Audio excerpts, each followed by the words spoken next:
apie 20% žmonių, apskritai yra būdingas sutrikęs valgymas, o vienas tyrimas atskritai, kad kažkas apie 40-50% žmonių per pastaruosius metus bandė mesti svorį tokiais būdais, kurie iš principo atitinka sutrikusio valgymo tą kategoriją.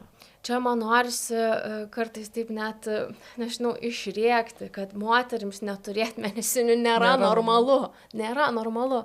Ir man atrodo, kad yra per dažnai mėnesinių nebuvimas nurašomas stresui.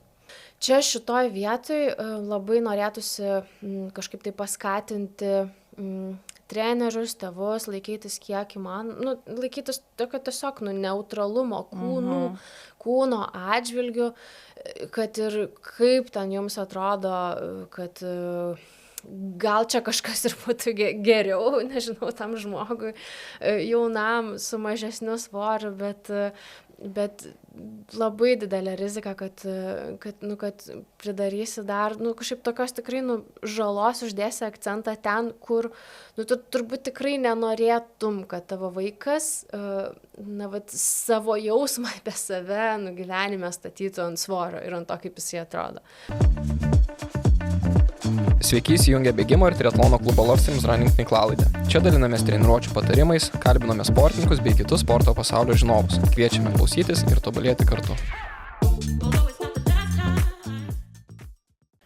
Sveiki, Love Streams Running tinklalaidės klausytojai ir žiūrovai. Sveikinamės kaip įprasta iš Audiotekos studijos ir šiandien bėgimo mokyklėlės rubrikoje turime itin jautrią temą ir nuostabią pašnekovę šiai temai. Tai pašnekovė yra gydytoja psichiatrė, psichoterapeutė Indrė Kotryna Grinevičienė. Labas. Labas, Inga. O mūsų tema yra sutrikęs žmogaus santykis su maistu ir kūnu. Indrė, tu specializuojas šioje srityje, dirbi Vilniaus miesto psichikos sveikatos centro valgymo sutrikimų centro gydytoja psichiatrė, psichoterapeutė. Teisingai? Čia noriu pataisyti, kad dirbau tenai, nemažą dalį laiko ten praleidau ir ten įgijau tikrai labai daug tokios savo svarbios profesinės patirties. Šiuo metu dirbu privačioje klinikoje, labiau privačioje praktikoje. Bet toje temoje dar vis išlieki daug? Ar... Taip, vis dar tikrai dirbu su žmonėm, kurie turi įvairių valgymo sunkumų ir kartais prie tų valgymo sunkumų mes prieinam iš tokių visai atrodytų menkai susijusių temų. Žmonės atkeliauja dėl kitų problemų ir paaiškėja, kad tenka paliesti ir atkreipti dėmesį ir į jų valgymo ypatumus. Tai taip. Tai taip išeina, kad šiandien kalbėsimės sutrikusi santykį su maistu ir kūnu turinti pašnekovė Inga ir gydytoja psichiatrė, psichoterapeutė Indrė. Ta tema sutrikęs žmogaus santykis su maistu ir kūnu, ko gero vienam žmogui gali pasirodyti absoliučiai nesuprantame, apie ką šnekama, kodėl taip turi šnekėti. Kitam tuo tarpu gali būti iki skausmo pažįstama ir skauda, jeigu dar pavadintumėm valgymo sutrikimais, kas skamba gana dažniau turbūt negu sutrikęs žmogaus santykis su kūnu, tai tada iš viso, manau, yra didelis poreikis apie tai kalbėti, atkreipti tą dėmesį, nes yra kažkokia tokia tema, man atrodo, visgi daug žmonių liečianti daugiau negu apie tai kalbama. Tai šiandien ir bandysim panagrinėti šias temas. Galim pradėti gal nuo tada tos, kuri dažniausiai skamba, valgymo sutrikimas. Kas tai? Žinai, man gal pirmiausia norėtųsi pradėti nuo tokio atskaitos taško, kas apskritai yra normalus valgymas. Nes man atrodo, aplinkui tiek daug yra įvairiausių žinučių, tiek socmedijų, bet kokius atsidarant socialinius tinklus mes galim tiek daug informacijos gauti apie tai, kasgi yra čia tas geras, sveikas valgymas ir tikrai galime labai stipriai pasimesti visame šitame informacijos sraute ir būti labai stipriai suklaidinti. Ir man atrodo, nemaža dalis žmonių yra, taip visai suklaidinti, nes to dietinio triukšmo žiauriai daug yra aplinkui mus. Todėl man noris pradėti gal pradžiai nuo to, kas apskritai yra laikoma tokiu normaliu, sveiku valgymu tiek tiek fizinė prasme, tiek emocinė prasme. Tai visų pirma, tai atliepiant tą tokią fizinę dalį, tai sveikas, normalus valgymas yra toks valgymas, kuris atliepia žmogaus organizmo fiziologinius poreikius, alkio, sotumo jausmus, kad atliepia, iš esmės jis yra pakankamai reguliarus, yra įvairių įtraukiamo maisto grupių į tą valgymą. Ir kalbant apie tą emocinę dalį, tai normalus valgymas yra tada, kai žmogus valgydamas jaučiasi arba pakankamai neutraliai, valgo ir tiek, ar ne? Arba geba pajausti malonumą, pasimėgauti maistu, be kažkokių kaltės jausmų, gėdos jausmų, nerimo jausmų, be lydinčių kažkokių minčių apie tai, kad tai aš čia dabar, nežinau, priaugsiu svorio ar nepriaugsiu, ar čia man reikės dabar kažkaip kompensuoti ar nekompensuoti, be kažkokios įtampos tokios papildomos. Ir tai yra pakankamai lankstus valgymas, turiu galvoje, kad žmogus priklausomai nuo aplinkybių gali sau leisti pakankamai lankščiai elgtis valgymo atžvilgiu. Pavyzdžiui, nežinau, pamiršo savo pietų dėžutę, tai nėra problema nueiti į kavinę kažkur pavalgyti, nors tu gal ir nežinai 100%, kokie ten makros, kiek ten kalorijų, ar ne. Tai tu gali būti pakankamai lankstus ir lankščiai ir svečiuose jaustis pakankamai. Tai žodžiu, taip trumpai kalbant, tai yra toks valgymas, kuris atliepia poreikius fiziologinius ir žmogus su tuo valgymu jaučiasi pakankamai komfortiškai ir tai nekelia kažkokio tokio fono emocinio. Tai gerai, pavyzdėlių porą. Pavyzdžiui, aš visą dieną, jeigu žmogus visą dieną savo susiplanuoja pagal valgį, jis labai mėgsta valgyti, labai nori valgyti, jau valgydamas pusryčius galvoja, ką valgys pietums, ką valgys vakarieniai ir šiaip visa dienotvarkė yra susukta aplink valgymus. Čia dar viskas gerai su tuo? Taip gali būti? Čia dar apie kaltę jokią nešnekam, apie nieką, tiesiog, kad maistas yra pagrindinis dienos. Čia vėl turbūt reikėtų daugiau tokio pabandymo pasigilinti, koks emocinis krūvis čia po to slepiasi. Bet, aišku, jeigu visas žmogaus gyvenimas sukasi apie maistą ir kad kada pavalgyti, ar ką pavalgyti, kaip pavalgyti, tai jau yra toks indikatorius, kad gal tas santykis su maistu yra kažkiek apsunkintas, nes gyvenime yra daug labai sričių skirtingų ir jeigu žmogaus viduje mintis apie tai užima, nežinau, ten daugiau negu 50% visko, tai apie maistą valgymą. Apie maistą, valgymą, kūną, nežinau kada, kaip valgyti, tai jau yra labai daug, ar ne? Ir čia man turbūt dar prieš keliaujant tada į tą valgymo sutrikimų jau dalį, pavadinkim, ar ne, noris gal taip irgi išskirti, mes galim tą valgymo elgesį taip įsivaizduoti tokiame spektre, ar ne, tai to vienam krašte yra tas, pavadinkime, normalus valgymas, kuris apima ir tą tokį, įprastą, normalų, sveiką santykį su maistu, kūnu. Ir kitame kraštutinėme mes turim valgymo sutrikimus, ar ne?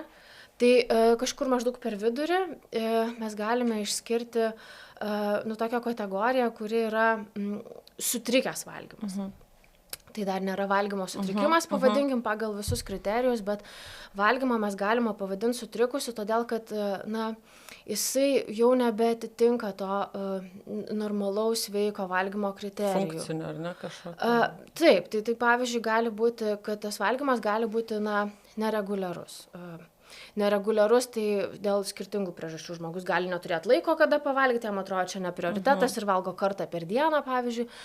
Tai gali būti dėl tam tikrų mitybos strategijų taikymo, jis ten riboja iki 2 kartų per dieną. Čia ir būtų prie sutrikusio? Tai prie sutrikusio valgymo. Ir iš principo, įvairiausių dietų laikymasis, galvojimas apie maistą, labai daug, stengimasis nuolatos ten mesti svorį, tam tikrų, jau atsirandantis kažkoks nelankstumas, taisyklės, tam tikrų maisto produktų visiškas atsisakymas, nežinau, ten angliavandenių nevalgymas, visiškai atsisakymas ten saldumynų, pavyzdžiui, ar kažkokių, nežinau, pramoginio maisto.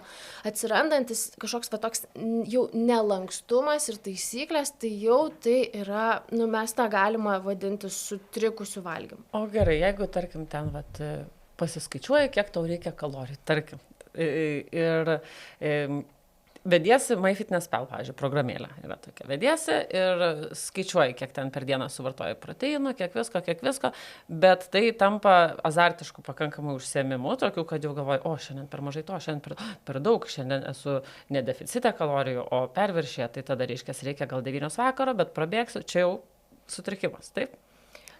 Vėlgi, ar tai yra sutrikimas, ar jau tai siekia sutrikimo lygį, čia jau labai reikėtų vertinti individualiai, bet kad tai atskamba kaip jau sutrikęs valgymas ir kad dėl to, kad tai atrodo, kad jau žmogaus viduje užima visai daug vietos ir tai jau pradeda veikti taip, gana stipriai jo gyvenimą, jeigu, nežinau, žmogus taip adaptuoja pagal tai, ką jis suvalgė, ar čia jam dabar eit sportuoti ar neit sportuoti, ar čia jam dar, nežinau, susitikti su draugais, ar aš ten galėsiu valgyti ar negalėsiu valgyti, tai jau atsiranda tam tikros taisyklės, toks nelankstumas ir čia tokie, aišku, kad niuansai ir viskas, kaip minėjau, ir yra tame spektre, bet tai jau skamba kaip apie tokį apsunkintą santykį su maistu, kur žmogus visai taip investuoja savo mintis ir emocijas į tai. Bet aš suprantu, kad yra situacijų ir aplinkybių ir čia ir atsiranda toks turbūt sunkumas atskirti, nes pavyzdžiui, sportininkams, ypatingai profesionaliai sportuojančiams ar žmonėm, kurie turi didelį fizinį krūvį, jiems tenka pagalvoti, ką jiems valgyti. Ir kad pakankamai valgyti. Tai svarbiausia, kad pakankamai valgyti, kad užtikrinti, kad kada ten įtarpti, jeigu ypatingai tai yra dar ir dirbantis žmogus, tai tie niuansai reikalauja dėmesio. Tas skaičiavimas pats nebūtinai blogas yra šiaip. Iš principo, tai turbūt, taip sakau, negali kategoriškai taip tikrai suklasifikuoti. Tas, svarbu vertinti tikrai, kokią tai dalį užima žmogaus gyvenime, kiek tai koreguoja žmogaus gyvenimo pasirinkimus, planus, kiek tai, kokį emocinį svorį tai turi žmogaus viduje. Tai vis tiek viskas turbūt taip ir kreipiasi tada. Gali skaičiuoti, gali neskaičiuoti, gali kažko kartais privengti, neprivengti, bet turbūt viskas atsiremia į tai, ką emociškai jauti iš to, jeigu neįgyvendinsi ir per šitą prizmę turbūt, ar ne? Man atrodo, taip, tikrai gražiai uždėjau akcentą, kad ta dalis tikrai yra tokia, svarbus toks turbūt indikatorius, kiek tavo gyvenimas apie tai sukasi. Emocinis gyvenimas ir išorinis gyvenimas. Bet čia taip jautru, nes tu ilgą laiką gali slėpti ir visi galvos, kad tu viską gerai skaičiuoji ir viską darai ir tavęs tai neveikia širdelė.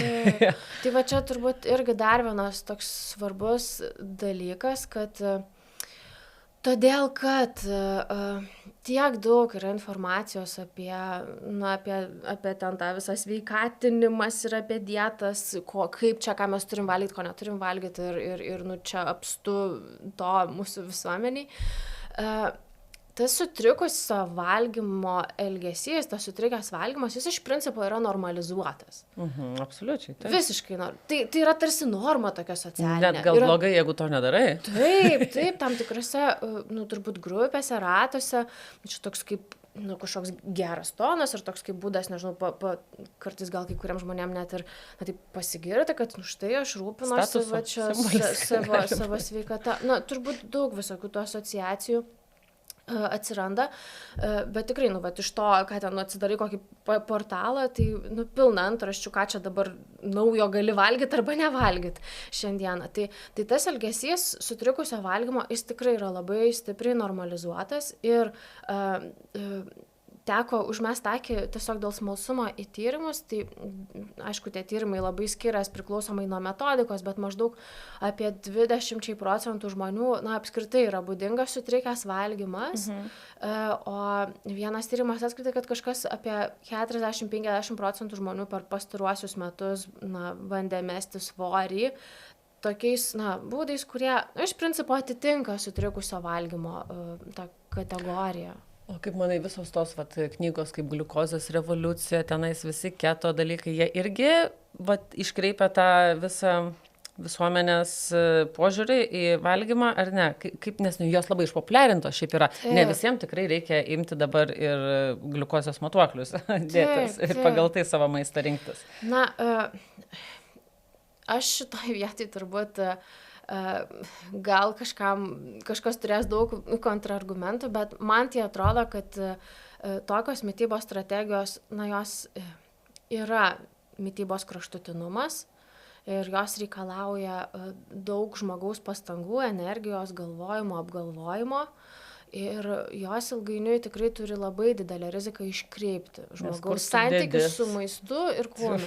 Taip. Kur dedi dėmesį 5% per dieną savo, tai tampa 100. Ir tai automatiškai turi visokias rizikas, apriboti ir tavo socialinį gyvenimą, pasirinkimus.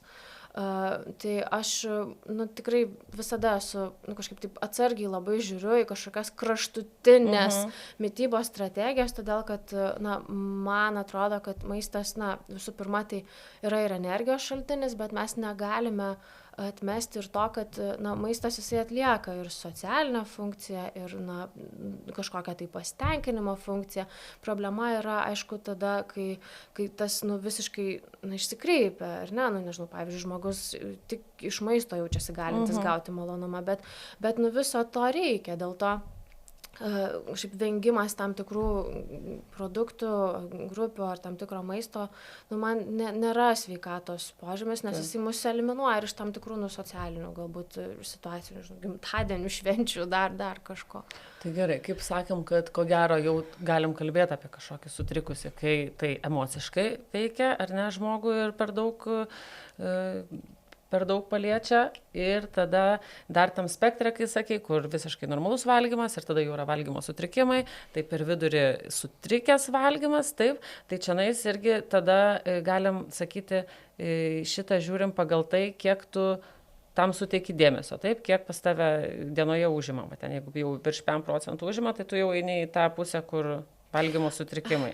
Čia toks virš 5%, tai toks labai mano gal preliminarus skaičius, turbūt negali čia taip išskirti to procento, todėl kad jeigu kalbėti apie valgymo sutrikimus, tai iš principo tai yra tokia būsena, kai santykis su maistu ir kūnu, jis yra jau taip stipriai sutrikęs ir tas santykis ir tas ir tas santykis su maistu kūnu, jisai labai stipriai gali paveikti žmogaus mintis, kitai žodžiais tariant, kad užimti labai daug vietos žmogaus viduje ir arba išorinėme gyvenime. Ką bandau pasakyti, kad kartais žmonės turintis valgymo sutrikimų, jie nebūtinai kažkaip labai aiškiai identifikuoja, kad jie daug galvoja apie maistą, pavyzdžiui.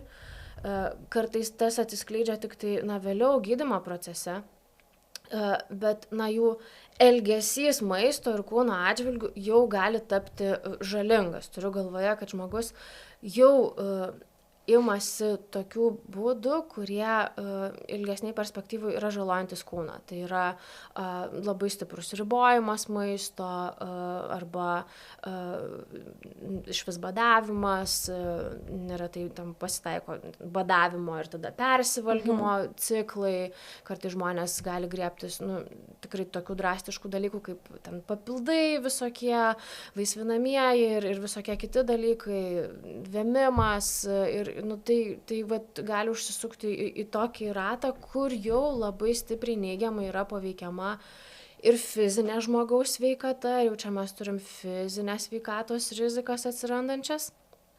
Ir tuo pačiu tikrai neigiamai labai veikia žmogaus emocinę būseną. Ir neigiamai veikia iš to, kad tai kelia dažnai tas maistas, kūnas, labai tokius intensyvius emocinius išgyvenimus, tokius stiprius gėdos, kaltės jausmus, iš to ateina kartais noras tikrai atsiriboti, vengti situacijų kažkokių, tada automatiškai nukenčia galbūt ir žmogaus socialinis gyvenimas, profesinis gyvenimas, nežinau, ten žmogus gali vengti eiti pas draugus į vestuves, jeigu jam atrodo, kad jis nepakankamai nusimetė čia to svorio dabar, ar ten, nežinau, neiti į baseiną ar kažkokias kitas veiklas. Čia mes jau kalbam apie tą valgymo sutrikimas, kuris yra, jis diagnozuojamas yra, taip? Jis turi ir savo turbūt klasifikaciją ten. Taip, tai valgymo sutrikimas, tikrai kažkaip į tas diagnostinės kategorijas labai lysti nesinori.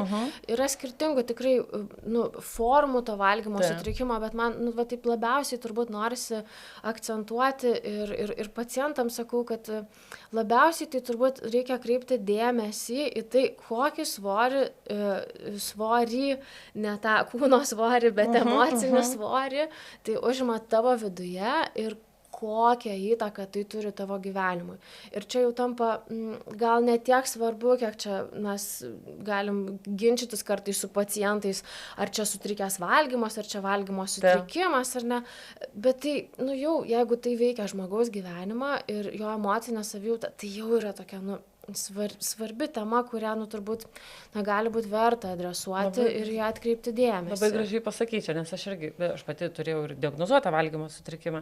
Ir tada dabar klausant, kodėl man atrodo labai jautri tema, nes visą laiką klausant tokių pokalbių ar kažko, jau, valgymo sutrikimo, tai aš neturiu, nes ten turi būti jau nueiti į ligoninę, patekti ten kažką ir taip toliau. Bet tada, kai pažiūrė, o sutrikusi santykį su maistu kūnu turi ar ne, kiek užima, kaip tu sakai, galvoje vietos. Tai jeigu tikrai galvoji prieš ten bėgant šortus, užsidedant ar viską ir visą laiką apie maistą ir tada ką valgyt, tai jau yra red flagų, ar ne, tada kur reikia kažkur. Tai man kažkaip, kodėl mes ir norim šitą temą kalbėti, ko gero, kad žmonės atpažintų lengviau savyje, ar tai užima tos vietos per daug, ar neužima tos vietos per daug. O kada ir kaip išsikreipia tas santykis su maistu, kur yra pradžia to įdingo? Kodėl taip atsitinka pas mus iš viso? Kas tai lemia?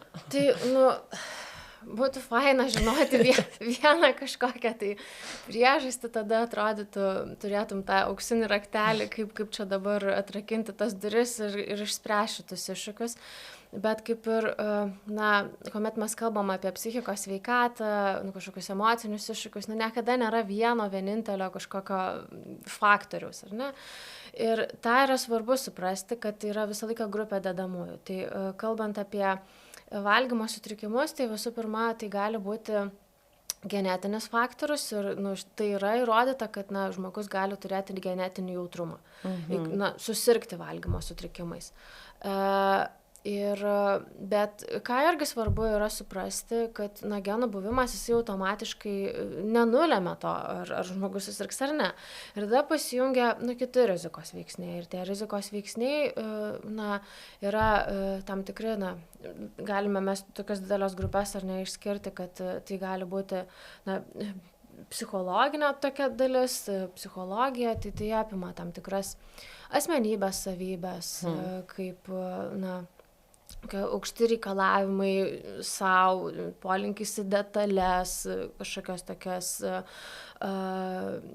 tada emocinis, sensorinis jautrumas kartais gali būti didesnis, būdinga žmonėm, kurie gali paskui susirgti valgymo sutrikimais, tam tikros traumuojančios patirtis, apleistumas, kažkokios kitos stipresnės psichologinės traumos, jos yra rizikos veiksnys valgymo sutrikimui išsivystyti. Ir kita dalis yra aplinkos veiksniai, ar ne? Ir ta aplinka, tai jinai, yra apie tai ir ką mes girdim, kokias žinutes girdim, ar ne? Mūsų atžvilgių, tai yra ir svorio atžvilgių, ar ne? Į aplinkos tos faktorius įeina ir tas mūsų valgymo ypatumai tam tikri, nes pavyzdžiui, kartais, kaip ta visa krūva, kai sukrenta į vieną vietą, tai kartais paleidžiantis trigeris, toksai gali būti vienintelis, pavyzdžiui, dietos pasilaikymas ir ten svorio numetimas gali užsukti tą ratą valgymo sutrikimo, nes tada tiesiog žmogus įkrenta labai stipriai į tą mintį, į tą įsitikinimą, į tą jausmą ir jau pasileidžia visas valgymo sutrikimo toksai mechanizmas. Bet čia dar labai man dar norisi irgi kažkaip taip išskirti vieną tokią dalį, kuomet mes kalbam apie tos psichologinius, pavadinkim, faktorius. Tai yra tas savivertės jausma, savivertė. Ir tai yra vienas iš tokių pakankamai svarbių aspektų, kuomet mes kalbam apie valgymo sutrikimus. Savivertė tai apskritai, kas tai yra, kaip mes jaučiamės su savimi santykyje, kaip mes apie save jaučiamės, ar ne, kiek mes kažkaip tvirti apie save jaučiamės, ar ne visai tvirti, kaip mes jaučiamės santykyje su kitais, kiek mes jaučiamės galintis priimti, kitų, ar ne, tai ir mes tą jausmą apie save, mes, normalu, kad mes jį... kad visų pirma, tai jis kažkiek labilus yra, ta prasme, kad normalu, kad jis pasviruoja skirtingose situacijose, nežinau, ten mums iš darbo atleido ir kažkas kažką pasakė, tai normalu, kad jis kažkiek sviruoja, bet mes tą jausmą apie save reguliuojam per skirtingus būdus, per skirtingas sritis. Tai visų pirma, tai mes tą jausmą apie save išmokstam reguliuoti per tokį, vidinį dialogą su savimi, kiek mes gebam save paraminti, palaikyti, pastiprinti, o kiek gal mes nuolatos save kritikuojam, apskritai dėl visko gyvenime, ar ne? Kiek mes, jaučiamės galintis per socialinę tą sferą, taip save palaikyti. Turiu galvą, kiek mes jaučiamės draugystėse pakankamai gerai, per romantinius santykius, kiek mes jaučiamės, pavyzdžiui, save hobių srity kažkur realizuojantis, kažkokiose kitose pasiekimuose, profesiniai srity. Žodžiu, yra daug sričių, per kurias mes reguliuojam tą jausmą apie save. Ir viena iš tų sričių, gali būti kūnas, ar ne, bet kūnas tokia platesnė prasme, kad kaip mes jaučiame savo kūne sveikatos atžvilgių, kiek mes jaučiame stiprus, galintis, pajėgus. Yra žmonių, kurie labiau per kūną reguliuoja tą jausmą apie save. Ir iš prigimties turbūt yra vieni kinestetikai, ar ne, kurie iš vis per judesi viską jaučia, pažindinasi. Turbūt gal vieniems tikrai tas būna svarbesnė funkcija atlieka ir tikrai, nežinau, tas tikrai, ypač per kažkokį tai, gal ir rezultato siekimą, sportinio rezultato siekimą, ar ne, tas gali, susibalansuoti, ar ne, žmogus turi kažkokią profesinę sritį, kur ten čia jam gal nepasisekė, bet kažkurioje vietoje, bet jis per kitas sritis geba susireguliuoti.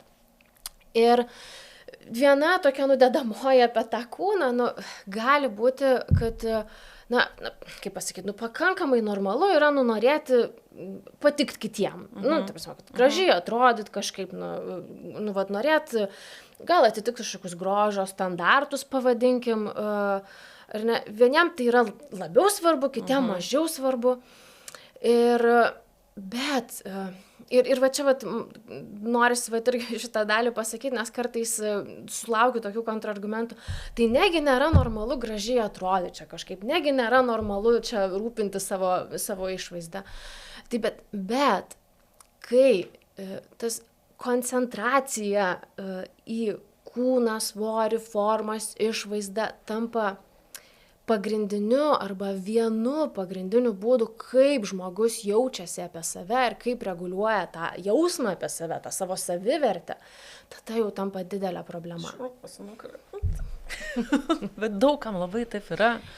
Liūdna, bet nes prie to... Į sportą, aš kaip sporto trenerė dirbu, tai ateina į grupinės treniruotės dažniausiai žmonės, norintys numesti svorio, kuriems ką padaryti, kodėl jūs nesustiprėt ateinate, negerai jausti savo kūne, bet pagal standartus ir pagal kažkokį tai suformuotą etatą, bet negi čia taip yra, taip stipriai įsigręžia į visą visuomenę, neteisingas tas... Bet tikrai labai stipriai įsigręžia, nes... ir grįžtant prie tavo klausimą, kaip iš kur tas atsiranda, ne? Tai čia yra, ar ne ta dedamoji, kad, savivertė, bet, kaip ta savivertė, tas jausmas apie save formuojasi. Tai jisai formuojasi per santykį su aplinkiniais, nuo pat mažumės. Kokias žinutes mes girdim savo atžvilgiu, kokias žinutes mes matom, kad transliuoja patys artimiausi žmonės.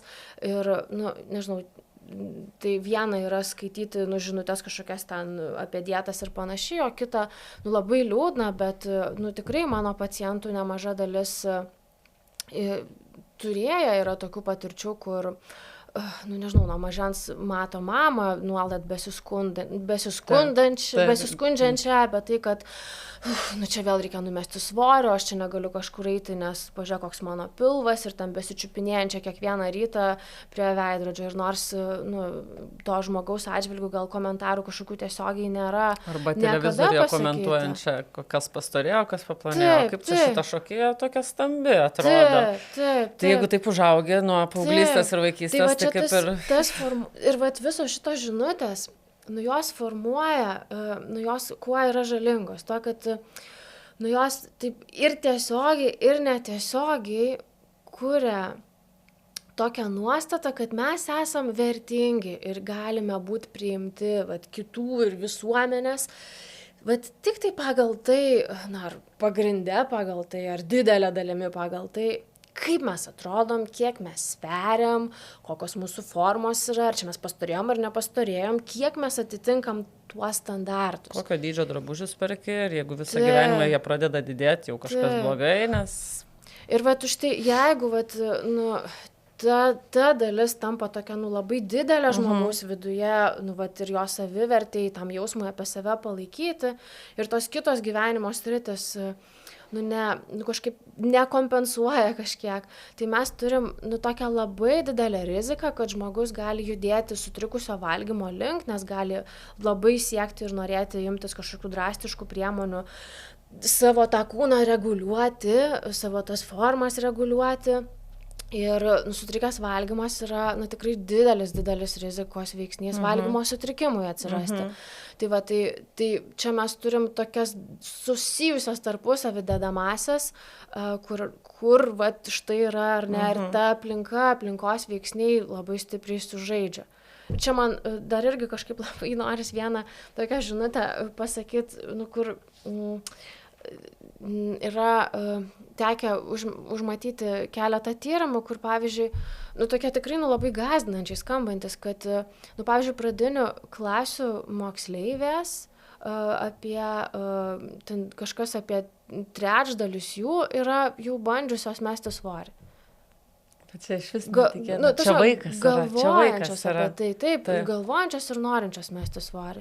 Ir ten kažkas dar iki paauglystės amžiaus merginos, ten jau nebe pradinių klasių, bet dar iki paauglystės, tai maždaug apie 50%, 40-50% norėtų sverti mažiau.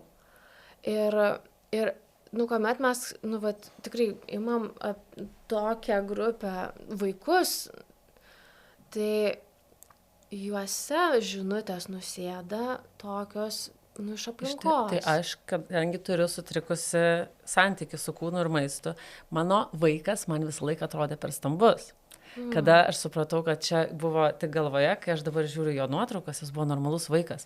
O aš net vedžiau pas gydytoją ir planavau mitybos stovyklą jam svorio metimo, kur man tada šeimos gydytoja jau pasakė, Inga, žinokit, su juo tai viskas gerai, sako, čia gal kažkas su... Tai tokioje aplinkoje ir užauga tie vaikai, kurie nori numesti svorio, būdami pradiniai klasiai.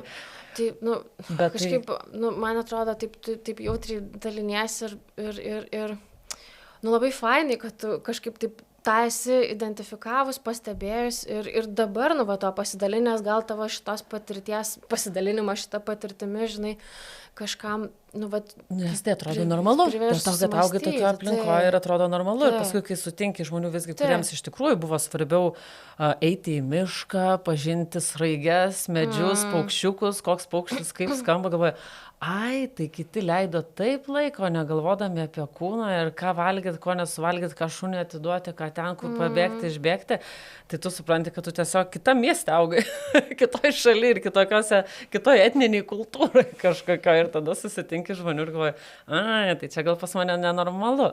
O tai kaip tie žmonės, kurie konsultuojasi dėl valgymo sutrikimo, patenka pas tave, jiems irgi kažkada šauna, kol jie dar neturi valgymo sutrikimų, tarkim, Tai labai įvairiai atkeliauja. Tai kuomet dirbau valgymo sutrikimų centre, tai dažniausiai jau atkeliaudavo žmonės, kuriuos nukreipia kažkas, arba kurie patys jau susigaudo, kad yra sunkumų pakankamai didelių ir arba tada, nežinau, artimieji susirūpinę atveda, ar ten su gydytojų rekomendacijomis atkeliauja. Tai tada ta konsultacija tokia, jinai pakankamai kryptingai ir aiškia kryptimi einanti.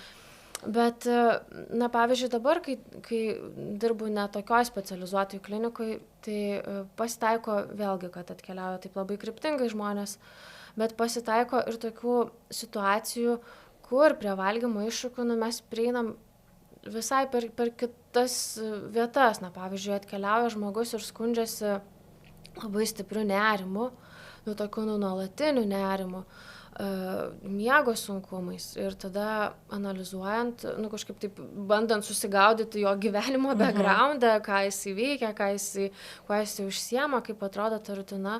Tikrai yra turėjau kelis atvejus, kur yra tekę tikrai prieiti prie to, kad gal ne valgymo sutrikimas, bet sutrikęs valgymas tai pakankamai ryškus, nes tos problemos, tas didelis nerimas, miego sutrikimai gali būti sąlygotos ir nepakankamos mitybos. Ir čia turbūt irgi viena svarbi tema yra, ką gal šiandien visai irgi svarbu turbūt būtų paliesti, tai yra tas RED-S, Relative Energy Deficiency in sports. Kaip verstusi lietuviškai šitą temą? Tiesą sakant, to tikslaus vertimo tikrai nežinau. Tai relatyvus energijos deficitas, nepakankamumas sporte. Čia konkrečiai apie sporto jau žmonės šnekam, taip šitas pasireiškia. Tai reiškia žmogus, kuris nebūtinai bijo maisto, vertina savo kūną, bet tiesiog taip gaunasi, kad jisai nesuvartoja pakankamai maistinių medžiagų, taip? Ir taip turi simptomus, per kuriuos prieina iki šitos išvados. Tai iš principo viską teisingai vardėjau, aš gal čia tik taip paantrinčiau, kad apskritai dėl tokio laiko, gal vadinkim, RED-S, paprasčiau. Tai tas RED-S, jisai yra tokia būklė, kai, tai paprastai kalbant,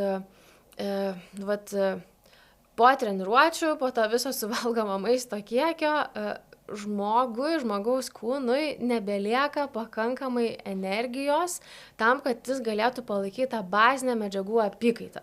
O bazinė medžiagų apykaita tai yra apie tai, kad, kitais žodžiais kalbant, kad palaikyti kūno gyvybinės funkcijas. Nes jis pirmą išnaudoja viską sportui ten, Ir tada nutinka taip, kad kūnas įjungia taupimo režimą. Jisai ima taupyti net gyvybinių funkcijų sąskaitą. Tai čia ir yra tas apibrėžimas. Ir būtent šita būklė, jinai gali būti apimtyje sutrikusio valgymo arba gali būti apimtyje ir valgymo sutrikimo. Ar ne? Nes tas RED-S, tas energijos nepakankamumas, jisai gali būti susijęs su tuo, kad sportininkas tiesiog neapgalvoja savo mitybos, ar ne, yra didelis krūvis ir ypatingai jeigu tas krūvis yra kintantis, ar ne, priklausomai nuo sezono, tai ten kažkada jis padidėja, tai automatiškai energijos poreikiai padidėja, o į tai nekreipiamas dėmesys. Nes kaip valgyti, taip valgyti. Taip, tiesiog, nėra laiko, ypatingai turbūt problema, manau, atsiranda, nes čia ką irgi norisi labai išskirti, kad nebūtinai profesionaliems sportininkam tas yra būdinga, nes kartais, gal žmonės įsivaizduoja, kad čia tik tai, kažkokiam profesionalam, tas galėtų grėsti, bet vis tik tai, mėgėjai kartais netgi yra didesnėje rizikos grupiai, todėl, kad jie šiaip gyvena gyvenimą ir dar ant viršaus sportuoja. Pavyzdžiui, padelį pradeda žaisti po 2 valandas per dieną. Visiškai nekalta atrodo, bet tai valgai, kiek valgai. Tai vat, jeigu atsižvelgiant į tai, kažkaip tie poreikiai padidėja, nėra atliepiami, tai yra rizika. Ir tai vat, tą ir norisi išskirti, kad tai gali būti visiškai nesąmoninga pasekmė žmogaus.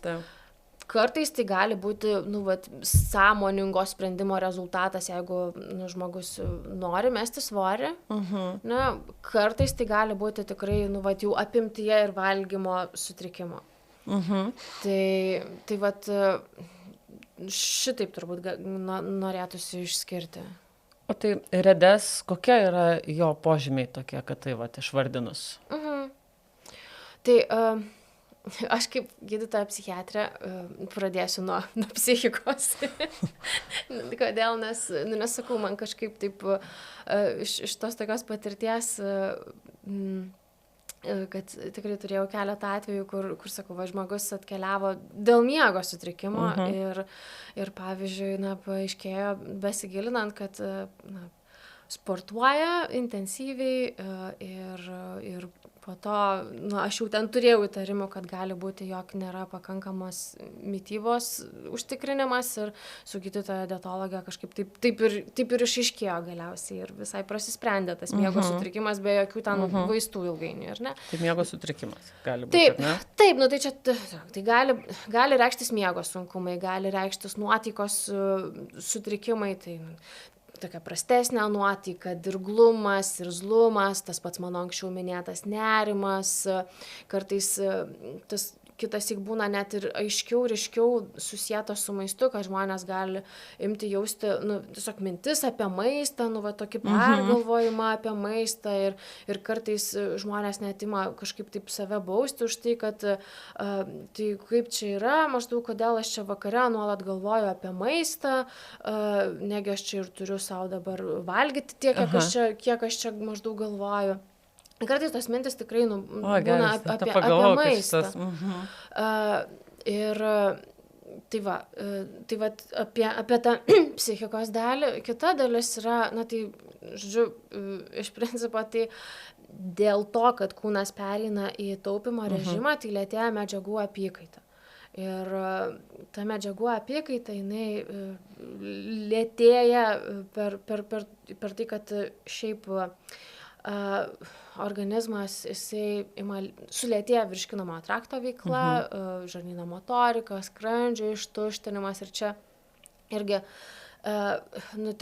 gali nutikti taip, kad žmonės ima jausti netgi tokį nevirškinimo jausmą, kažkokį pilvo pūtimą, vidurių užkietėjimą ir čia taip paradoksaliai kartais šitie simptomai netgi nuveda prie dar didesnio ribojimo maisto, nes žmonės pradeda galvoti, tai aš čia kažko netoleruoju, man reikia kažką keisti savo mitybos racione, gal čia kažko nevalgyti, tai virškinamasis traktas kartais būna toks indikatorius, kartais į tai svarbu atkreipti dėmesį. Kita dalis, tai apskritai pradeda trūkti energijos ir imunitetui, imuniniai sistemai, kitaip tariant, nes taupymo režimas įsijungia visoms organizmo sistemoms, tiek ląstelių atsinaujinimui ir viskam reikia energijos. Tai, pavyzdžiui, žmonės gali susidurti su tuo, kad atsiranda dažni peršalimai. Gal dažniau negu kad anksčiau, pavyzdžiui, kažkokie tokie apsirgimai, kad jau ta imuninė sistema nebegeba funkcionuoti tiek, taip kaip anksčiau, kad apsaugotų žmogų. Kita dalis yra apskritai skeleto raumenų sistema, kas čia toksai svarbi dalis yra, kuomet mes kalbam apie sportininkus ar ne, nes sportas be to nesuvokiamas. Bet gal dar irgi praleidau tokią svarbę dalį, dėl ko svarbia, toj paminėsiu, endokrininė sistema. Endokrininė sistema, tai ta visa, žodžiu, hormoninė sistema ir energijos nepakankamumas nulemia tai, kad sumažėja estrogenų, testosterono gamyba ir tas gali pasireikšti per sumažėjusi libido, per vyrams per erekcijos sutrikimus. Bet tas vienas iš indikatorių moterims yra menstruacijų išnykimas. Ir čia man norisi kartais taip net, nežinau, išrėkti, kad moterims neturėti mėnesinių nėra normalu. Nėra normalu. Ir man atrodo, kad yra per dažnai mėnesinių nebuvimas nurašomas stresui. Tai čia dėl streso. Arba sporte iš viso normalu. Nes tiesiog aukšto atletiškumo anksčiau būdavo tiesiog, taigi nieks neturi mėnesinių. Nes man yra tekę girdėti iš sportininkės. Tai sezonas prasidėjo, tai streso man daugiau, tai dėl to tos mėnesinės ir dingo, bet dažniausia priežastis, kuri visų pirma turėtų šauti galvą, kuomet mes turim sportuojančią moterį be mėnesinių, tai kad vertinti, ar yra pakankamas maisto kiekis suvartojamas. Ir dar viena dalis, ką man čia labai norisi paadresuoti, kad sudėtinių kontraceptinių tablečių vartojimas nerodo, kad yra mėnesinės. Ir kodėl tai yra pavojinga, rizikinga, ne? Nes menstruacijos, tai, kažkas sakytų, tai čia, nepatogu, tai ir gerai, kad jų nėra, ne? Bet, čia viena toks... bėda mažiau. Taip, viena bėda mažiau. Bet, tai yra toks paviršius. O po tuo paviršiumi tai slypi, ką ir minėjau, endokrininė sistema sutrikusi, tai yra nepakankama estrogenų, testosterono gamyba, kas nulemia prastėjančią kaulų mineralizaciją. Ir tai ilgainiui gali nulemti kaulų tankio mažėjimą. Tai ateina iš endokrininės sistemos? Taip. Okay. Taip. Ir kas yra svarbu, kuomet mes kalbam apie jaunus žmonės, tai kartais ten kalbant, nežinau, ten su 19 metai, jie gali atrodyti, kad čia reprodukcinė sveikata, aš dar tikrai apie vaikus negalvoju, ar ne? Bet jeigu, tai nėra vien tik tai reprodukcinė sveikata, ar ne, nes iki 30 metų, kiek ten tas kaulinis audinys yra prarastas, tiek jau nebepavyks atstatyti. Ir yra didelė grėsmė ankstyvos osteoporozės. Ir čia mes, kalbant apie sportininkus, turim stresinių lūžių riziką ir čia yra tokia tikrai labai svarbi dalis, nes tai visiškai gali sutrikdyti tolesnę sportinę karjerą, profesionalią ir neprofesionalią.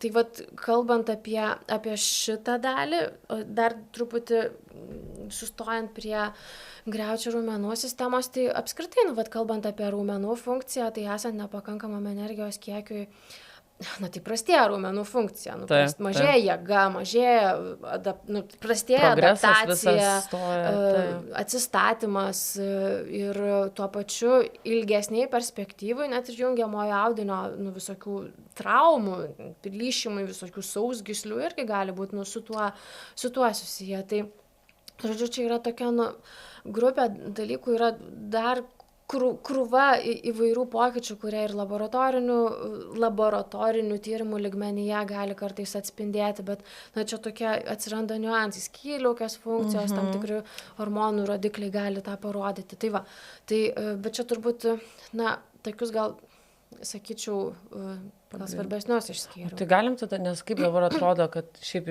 jeigu žmogus yra sportuojantis reguliariai ir turi nemigą, nerimą, nuovargį didžiulį, o gal ir stresinį lūžį, tai pirma, ką reikėtų atkreipti dėmesį į mitybą, toks atrodytų šiaip net negalvotum iš to, nes iš tikrųjų taip ir rašo, čia dabar vaikas nemiega naktimis, dėl to čia tas yra, čia dabar labai daug darbe streso, tai čia viskas bus gerai, bet kartojasi ten tie ir stresiniai lūžiai, ir tada sausgyslių traumos ir viskas, tai iš tikrųjų, bet kaip tada gaunasi, kad visus siūsti, kaip feritino daraisi tyrimą pasidaryti, vitamino D pasižiūrėk, gal dėl to nuovargis, tai šiaip pasižiūrėti, ar pakankamai maistinių medžiagų valgai, tai irgi kaip ir dalis turbūt galėtų būti patarimo kažkokio, nežinau, kaip čia atkreipti dėmesį į tą mitybą. Jeigu čia visas tas kompleksas, tai, kur jau su stresiniais lūžiais, tai jau čia, visiškai red flagai visi, kuriuos jau tu čia paminėjai,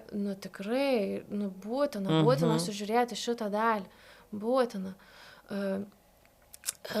Bet, svarbu atkreipti dėmesį ir, dar ir iki stresinio lūžio, nes stresinis lūžis čia jau yra. Tada gaunas, kad visiems reikia atkreipti dėmesį, nes beveik visi sportuojantis, ypač apie moterišką lytį, jeigu šnekant, tai iš tikrųjų, yra to nuovargio ir visko, ir kai kurios netgi pasakius, kad taip, suprantu, kad nepakankamai valgau, bet aš nenoriu daugiau valgyti, negaliu valgyti, tai kaip tą, tu šiaip esi gražiai pasakius, kad kaip prioritetų susidėliot, ar svert PM šiam, ar būti stipria ir turėti progresą ir kažkur priminai, tai turbūt, nes kai norisi papurtyti žmogų kartais, į pačią save, ir tai kas svarbiau. Ir man atrodo tai, ką tu pasakei, kad tie endokrininės sistemos sutrikimai, kurie veda prie kaulų mineralizacijos ir tai nebeatsistato, tai sounds grasinančiai kažkaip tada, tu kažkaip neįvertini, turbūt toj kasdienoj, kai nevalgai ir kažko atsisakai, kad tiesiog savim nepasirūpinsi senatvėj tada. Taip, čia yra daug rizikų, kurių žmonės kažkaip neįvertina tam kartui ir atrodo, kad čia su kažkokiu psichologiniu diskomfortu aš gal galiu sugyventi su tuo, kad gal ten mintis sukasi apie maistą, gal įtampos kažkokios daugiau, bet neįvertina tų fizinių pasiekmių, kurios slepiasi už to. Ir čia taip jau yra, kartais tikrai, atrodytų, kad gal norisi kažką papurtyti, bet,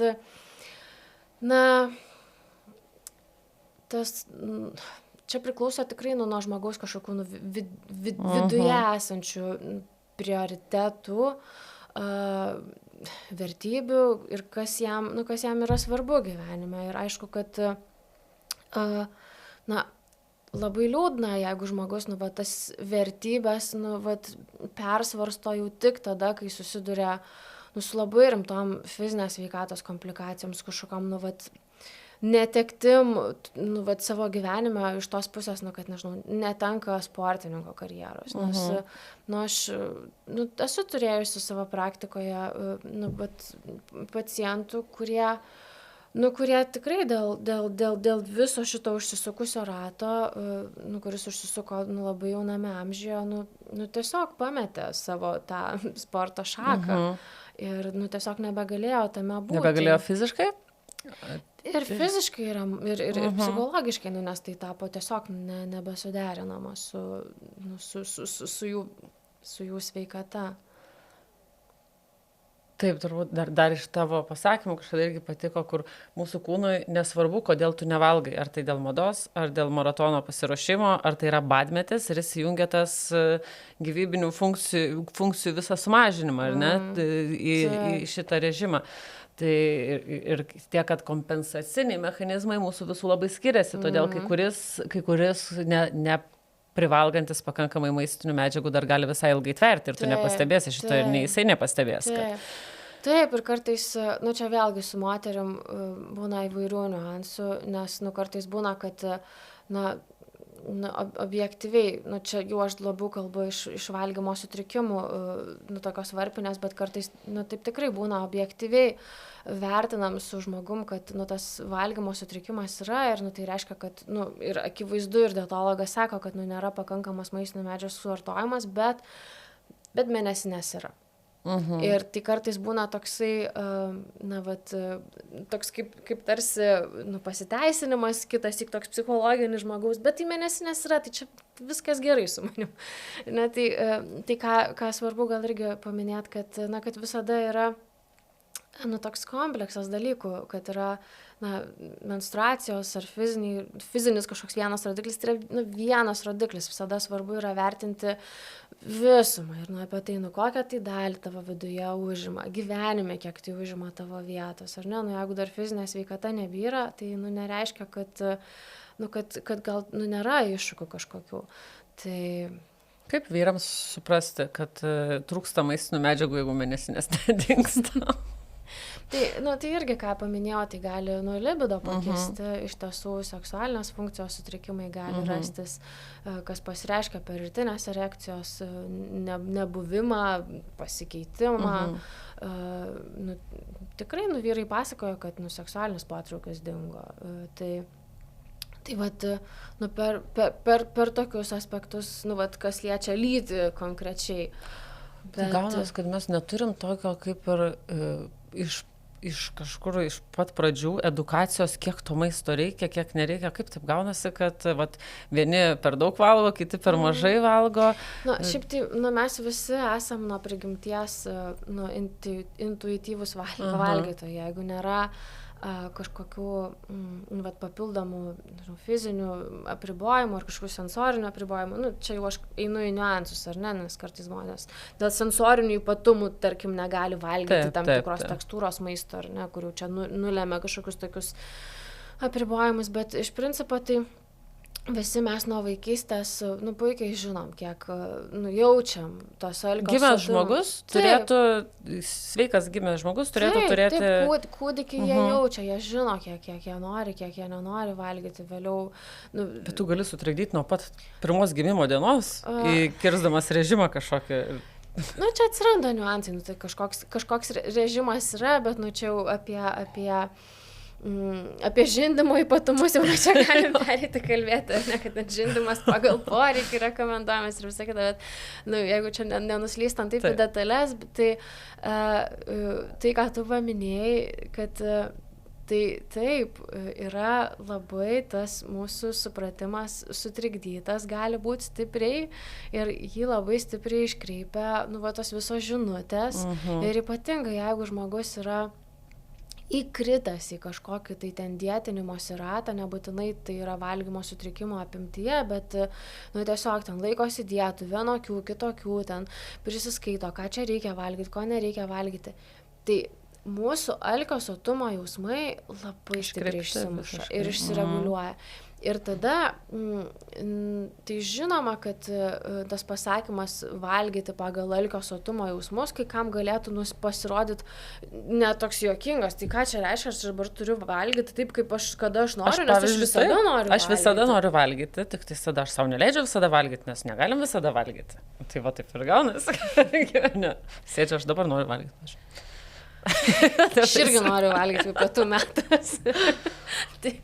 Tai va, matai, ką noriu pasakyti, kad tas gali labai taip stipriai būti išsireguliavę ir čia gali jau, aišku, atsirasti ir tam tikras emocinis komponentas, kur kartais tas buvęs ribojimas mūsų psichikai gali kurti tokį nesaugumą, kad to maisto truks ir dabar jeigu yra, tai kažkaip man visą laiką norisi tarsi valgyti, ir ne, bet kartais tas, nežinau, žvėriškas apetitas, kurį kartais žmonės jaučia vakarais, kurį sunku pažaboti, tikrai gali būti indikatorius, ir dažnu atveju yra indikatorius, kad žmogus dienos eigoje valgia nepakankamai. Bet aš tikrai su šito irgi labai daug susiduriu, nes kai paklausi ir paprašai išrašyti tada, ką valgia, nors aš nesu dietistė ir kažkokia specialistė, bet tiesiog jeigu žmogus arba skundžiasi net ir svorio, kad negali numesti, dažnu atveju tai yra per mažas valgymas absoliučiai, nes ten yra nesuvokiamai maži skaičiai. Tai čia atsiranda tikrai niuansai ir jau čia gydytojų dietologų daržas, bet iš to, ką man tenka, sakau, pastebėti, tai tie alkio sotumo jausmai tikrai labai stipriai gali būti išsiderinę ir jie išsiderinę gali būti dėl, sakau, įvairių dietinimusi ir strategijų laikymosi ir tada jau jais vadovautis yra nebeįmanoma ir tu tiesiog nebegali jais vadovautis. Kitas dalykas, žmonėm tikrai labai būna pasimeta, kas yra normali porcija, kas yra nenormali porcija, kiek yra čia per daug, kiek čia yra per mažai ir tas kelia labai daug painiavos. Todėl apskritai, kuomet kalbam su žmonėm ir kaip čia tą santykį kažkaip atstatyti, tai dažnu atveju prireikia tikrai gydytojo dietologo pagalbos, kad taip susidėlioti, kas yra ta normali porcija. Bet tikrai dabar, tai normalu valgyti, vyras šalia sėdintis valgo. Normalu ar ne? Ar nenormalu? Aš tai galiu. Taip, tai vat čia atsiranda tokie niuansai, kad nėra, va tame ir esmė, kad nėra kažkokio tai algoritmo, kiek čia. Nes mes visi nevienodi, nes mes visi skirtingi ir mūsų... Vienas mopsas, kitas vipetas. Čia, taip, nes čia tikrai toks irgi geras pasakymas, nes... Mūsų kūno masės indeksas yra tam tikrose ribose genetiškai determinuotas. Maždaug nuo 5 iki 7%, jis yra nulemtas. Okay. Tai yra dalis, kurią mes galim kontroliuoti ir kažką. Kontroliuoti, tai čia man apskritai toks, ar ne, kuomet mes kalbame apie kūną. Parodysiu, kaip galiu kontroliuoti savo kūną. Bet... kuri priklauso iš esmės nuo mūsų gyvenimo būdo, nuo fizinio aktyvumo, nuo mitybos ypatumų ir jinai gali tam tikrose ribose tikrai sviruoti. Bet, balerinos kūnas kažkam gali būti, bet tikrai mažai daliai žmonių gali būti visiškai fiziologinė norma, ar ne, bet kitam, tai, jis gali būti pasiektas tik tai per visišką kūno savęs nualinimą ir yra visiškai nesuderinamas su kažkokia fizinė ir psichinė sveikata. Tai va, tai irgi yra svarbu labai suprasti, kad mes turime priimti save visokį, nes kiekvienas kūnas yra vertas pagarbos ir mes va, iš kur čia reikia. Gerai. Ir tai jo, tas nestandartizavimas, nes gali būti ir rutulio stumikas, ir balerina, ir jie visi esam tie patys žmonės, šiaip, kaip ir šunys, visi yra vienodi. Tik vienas mopsas, kitas vipetas. Vienas greit bėga, kitas jaukiai guli.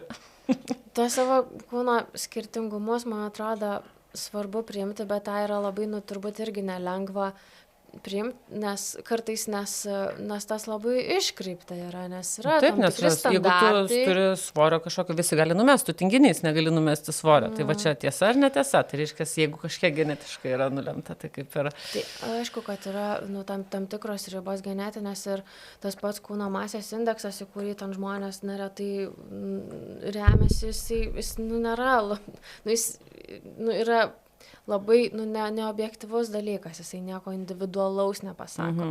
Ir už tai juo aklai remtis irgi niekada negali, nes gali būti žmogus pagal KMI su antsvoriu, bet jis visiškai metaboliškai sveikas gali būti. Tai tiesiog, man atrodo, svarbu yra priimti, kad tie kūnai gali būti tikrai labai skirtingi. Nors ir tie visuomenės standartai, ypatingai dabar čia su medikamentais atėjusiais į rinką, kurie sutrikimams gydyti yra skirti, bet dabar jau atkeliauja ir į kitą kategoriją. Kaip šiaip gražu gaunasi, tu tiesiog žmogus turi pakankamai valgyti, kad nelūžtų kaulai, endokrininė sistema veiktų ir viskas būtų gerai. Ir tiesiog susitvarkyti savęs ir pasaulio suvokimą. Viskas. Ir kaip paprasta. Taip, ir tada, kai tu turėsi tą gerą suvokimą, tai vienas galės būti toks, kitas toks, pats galėsi būti ir toks, vieną kartą, kitą kartą toks ir viskas bus gerai. Vau, fainai. Tik tais tiek reikia. Bet čia kaip ir su viskuo. Tai vėl mes grįžtame prie to, kad kaip tu čia jautiesi.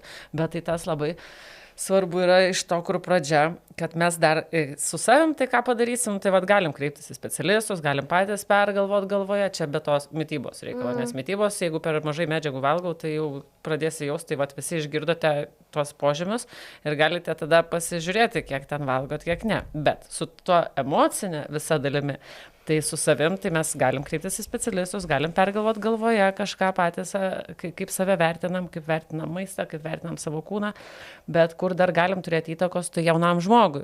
Ir ypač kas liečia trenerius, nes turbūt mane labiausiai palietęs buvo, čia šitą temą, kai ilgai mes jau prieš seniau buvom susitikusios, išgirdau Rūbinėj, kur sako, Nu, sako, pažiūrėk, tai nevalgyk tų angliavandenių tiek. Sako, numesk šitą riebaliuką nuo pilvo ir sako, bus lengviau varžybose bėgti. Man mergaitės, kad nematyčiau, jog valgote šitos šokoladus.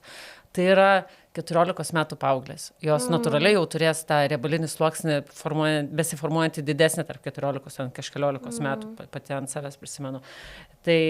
Tai vat, ta pati pradžia čia ir darosi, ir kai treneris yra autoritetas ir labai svarbus žmogus, tai manau visiems treneriams, tėvams reikia šitą awareness kažkaip sakyti, kad vienas žodis gali, pažiūrėk čia tą rinkę ant pilvo, bus lengviau bėgti be jos. Gali.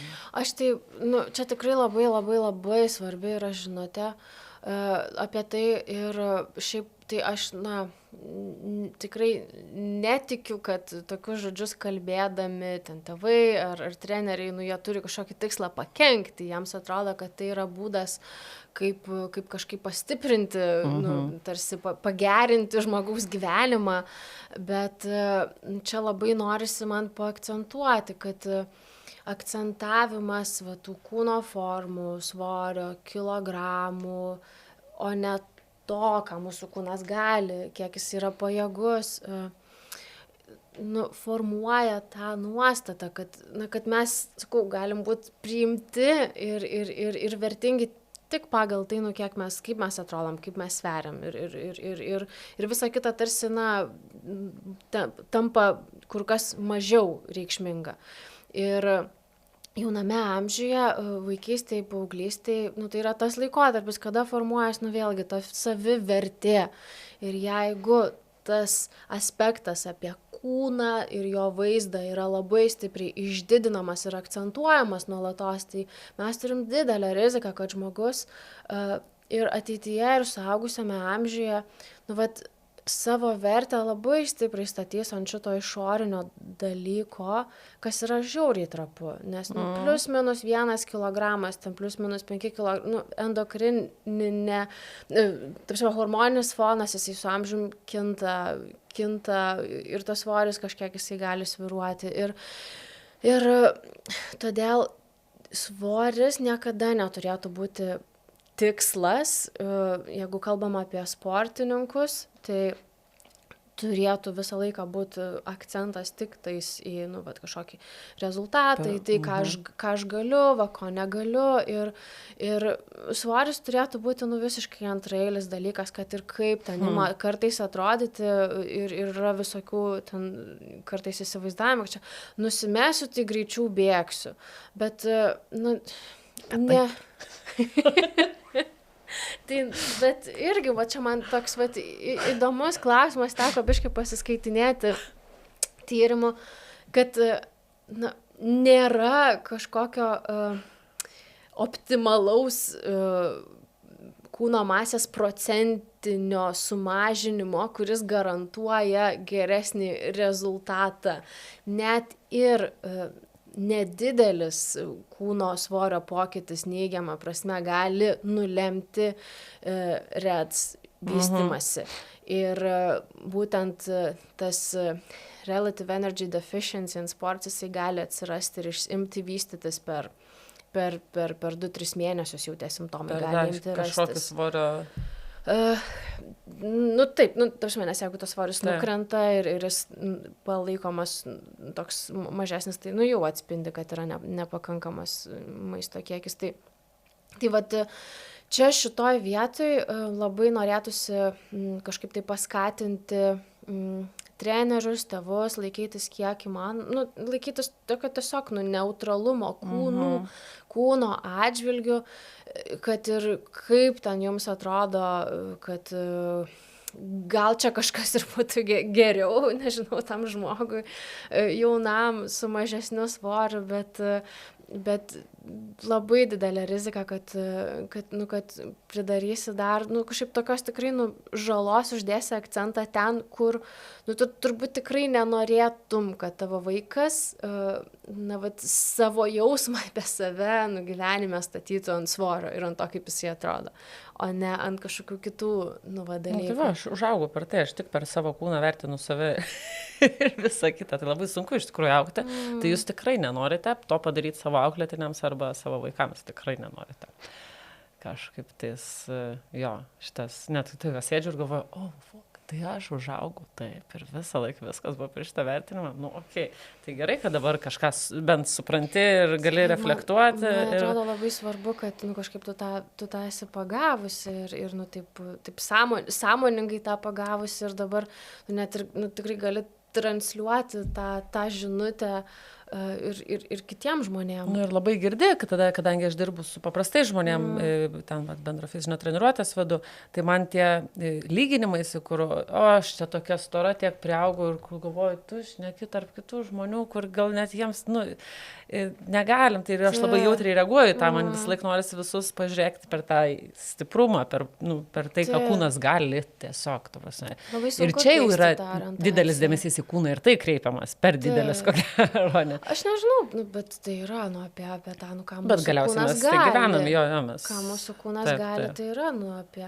Ir tai yra, už ką mes turėtume išmokti būti dėkingi savo kūnui, kad ir už kažkokius tokius, nedidelius dalykus, ar ne, kad šiandien aš galiu eiti, nežinau, šiandien aš galiu nueiti 5 kilometrus, o rytoj aš galiu gal nubėgti 5, 10, ar ne, ir svarbu yra išmokti savo kūną vertinti per tą prizmę, ką jisai gali, kiek jisai yra pajėgus.